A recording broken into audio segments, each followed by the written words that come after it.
Good evening, everybody. My name is Jamal Jones, and today I'll be speaking with you about the requirements for uniforms in school. My purpose is to get everybody to agree with me that uniforms across the nation should be authorized, because the need for fashion has simply just outweighed the need for an education, and it's getting out of hand. I mean, clothing is getting shorter for girls, rather. Girls wearing shorter skirts, and boys are just pants sagging below their waists. I mean, it's just really getting ridiculous.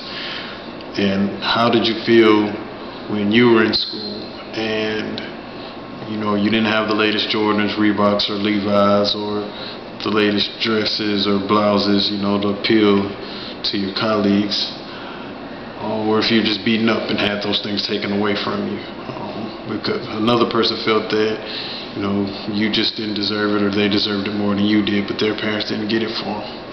Well, I was on the bad end of that once. I had the nice clothes, just not the top of the line Jordans or Reeboks, Levi's, I should say.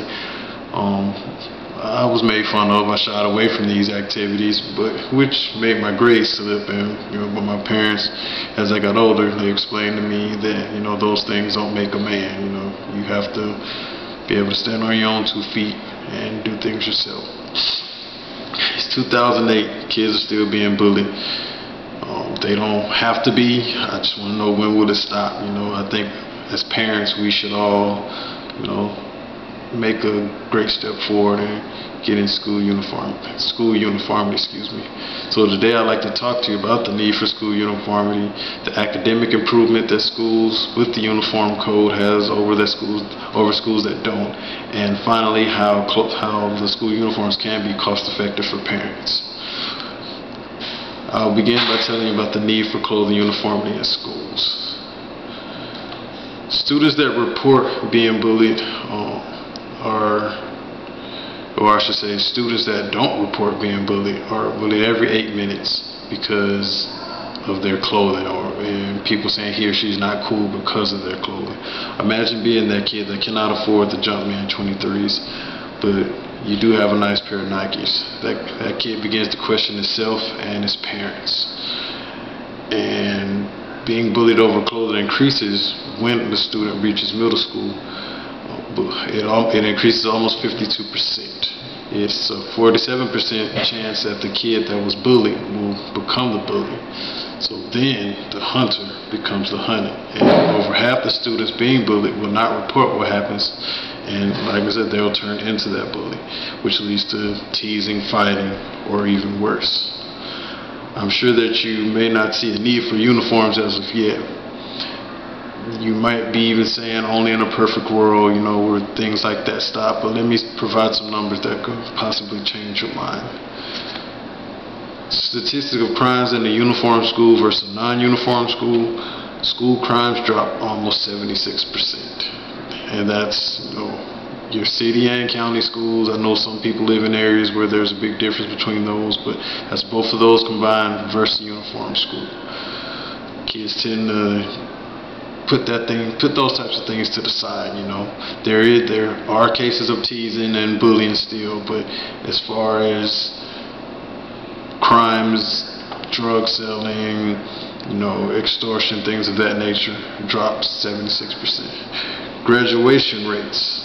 Attendance for these schools are up 10% for uniform schools versus non-uniform schools, and graduation rates tend to rise 11%.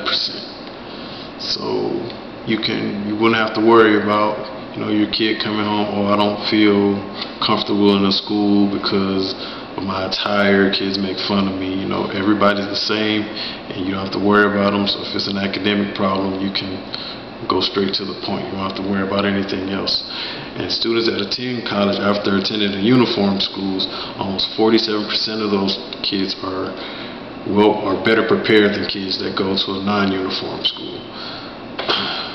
You can see that wearing a uniform actually helps the entire community.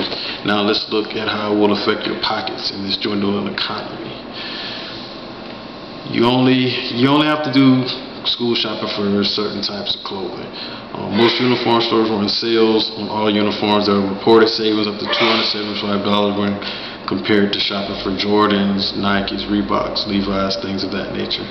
Not having to worry about your children being teased because of the clothes they wear. It is a proven fact that teasing and bullying drops when all students dress alike, because there's no room for teasing. I mean, if you have that kid that comes to school smelling bad or whatever, you know, there are different avenues and approaches that kids can take.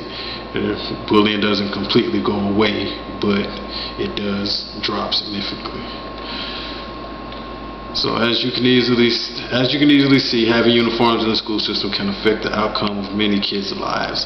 I've told you the need for uniformity, academic improvement, in public schools versus uniform schools, and finally how your family can save money by switching over to the uniforms. If you have kids, I'm sure you understand me when I say teasing of clothes is a waste of time and it affects children's learning environment. For those that do not have children, imagine being that little child back in your time that was picked on because his parents didn't think there was a need for an expensive pair of shoes.